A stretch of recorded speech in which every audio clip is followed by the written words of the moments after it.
साथियों, गलती हमसे हमेशा से होती रही है। गलती ही हमें सही रास्ता दिखाती है, लेकिन कुछ गलती हमें मुश्किल में डाल देती है। चाहे छोटी हो या बड़ी ही क्यों ना हो, हमें परेशान करती रहती है। परंतु यहाँ तो हमारे लिए संभव है ही कि हम गलती से अधिक बचने का प्रयास करें। यह मुश्किल भी हो सकता है, लेकिन इसके प्रति सतर्कता के क्या मायने हैं, छोटी-मोटी गड़बड़ी का क्या प्रभाव होता है, यहाँ हम समझेंगे। साथियों, अभी तक आपको असली उत्तर या अर्थ नहीं मिला होगा, हमारे साथ बने रहिए। हम आपको समझाएँगे। हमारे द्वारा गलतियाँ हमारे जीवन को लेकर तो हुई होगी, जिसमें हमने जिसकी कल्पना की वह हमें प्राप्त नहीं हुई है। हाँ, बहुत से लोगों को अपनी कल्पना के अनुरूप मिला भी होगा, चाहे वो अच्छा ग्रस्त जीवन हो, अपने अनुरूप आज़ाद जीवन हो या अपने जीवन की ज़रूरत की वस्तुएँ ही क्यों ना हों। लेकिन यहाँ ये हमारी सबसे बड़ी गलती होगी। लेकिन हमारी गलती यहीं से प्रारंभ होती है। जिसे कुछ भी ना मिला हो, जिसे सब कुछ भी मिला हो, इसमें दोनों ही रूपों में गलती प्रदर्शित होती है। इसमें जीवन का सही उद्देश्य परिलक्षित नहीं होता है। जो वहाँ वस्तुओं की चाह कर रहे हैं, वह सफलता का मानक भोग मात्र है। हाँ, हमारी चाह केवल हमारी मूल ज़रूरत तक ही होनी चाहिए, मूल से अधिक नहीं होनी चाहिए। गड़बड़ी यहीं से प्रारंभ हो जाती है। तो साथियों, आप कहेंगे हमारी क्या गलती है?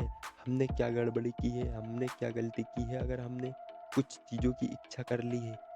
साथियों, अध्यात्म हमें यह सिखाता है, जीवन का एक मूल उद्देश्य है। इसके लिए हमें जीवन प्राप्त हुआ है। भोग मात्र हमारा उद्देश्य, हमारा पथ, हमारा रास्ता नहीं है। हम एक उदाहरण से समझने का प्रयास करेंगे। जैसे एक पुस्तक होती है जिसमें ज्ञान का स्वरूप अर्थात ज्ञान के अक्षर चित्रित होते हैं, जिसमें पुस्तक का कार्य केवल उन शब्दों के रूप में जो ज्ञान और विद्या है वह हमारे सामने प्रस्तुत करना है।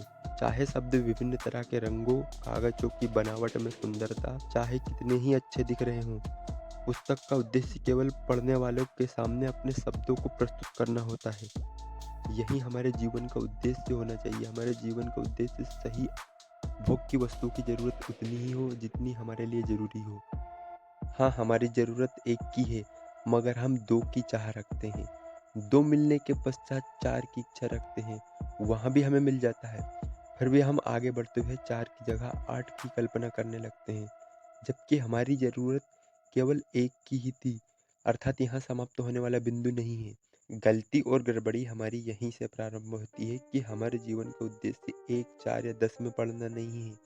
हाँ, अस्तित्व के सामने हमारा यही मकसद हो सकता है, लेकिन जीवन का असली उद्देश्य समझें। सही खोज करने का अर्थ और आदर्श हमें प्राप्त हो, यहाँ हमारे जीवन का उद्देश्य होना चाहिए। तो हमारे सामने सवाल उत्पन्न होता है, तो फिर क्या कल्पना करें?